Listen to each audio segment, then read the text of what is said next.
कदम आणि योगेश कदम हे दोघंही भाऊ यावर्षी MPSCमध्ये निवडून आलेले आहेत. सर्वप्रथम मी राजेश कदम यांनी अभिनंदन स्वीकारण्यासाठी यावं अशी त्यांना विनंती करते. असिस्टंट BDO असं त्यांचं पद आहे. BTech इलेक्ट्रिकल असं त्यांचं शिक्षण झालेलं आहे.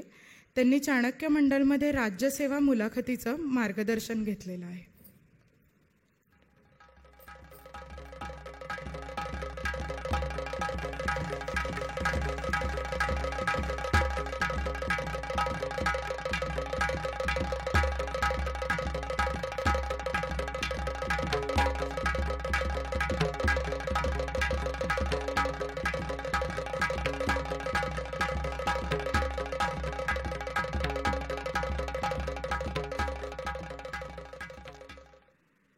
आदरणीय व्यासपीठावर उपस्थित सर्व पालकवर्ग, आजचा 2018मध्ये ज्यांचं सिलेक्शन झालेलं आहे ते माझे सर्व अधिकारी मित्र आणि जे उद्या अधिकारी होणार आहेत ते माझे सर्व समोर बसलेले मित्र.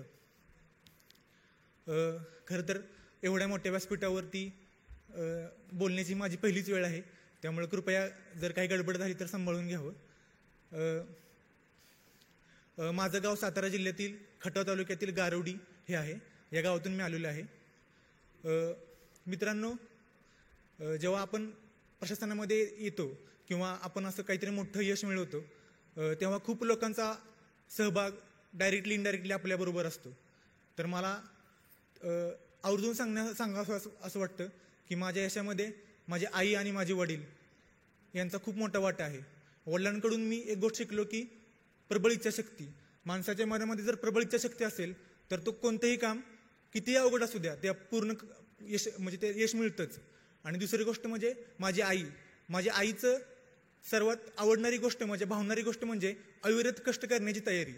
म्हणजे तिच्या बालपणापासून ती नोकरी लागेपर्यंत जे काही कष्ट तिने आजपर्यंत केलेले आहेत ते कष्ट हेच माझ्यासाठी एक प्रेरणा म्हणून ठरलेली आहे.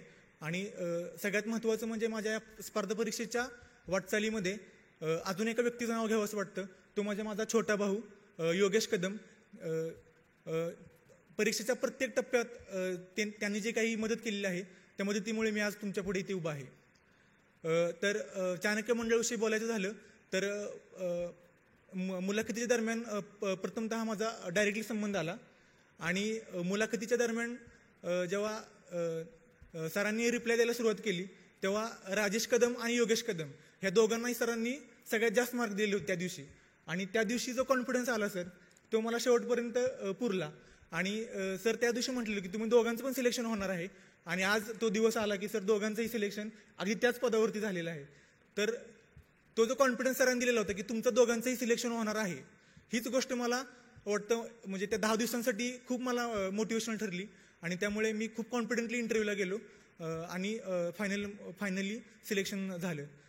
तर मित्रांनो, मला या व्यासपीठावरून एक गोष्ट सांगावीशी वाटते की स्पर्धा परीक्षेचा अभ्यास करत असताना खूप चढउतार येत असतात आपल्या आयुष्यामध्ये त्या प्रवासादरम्यान.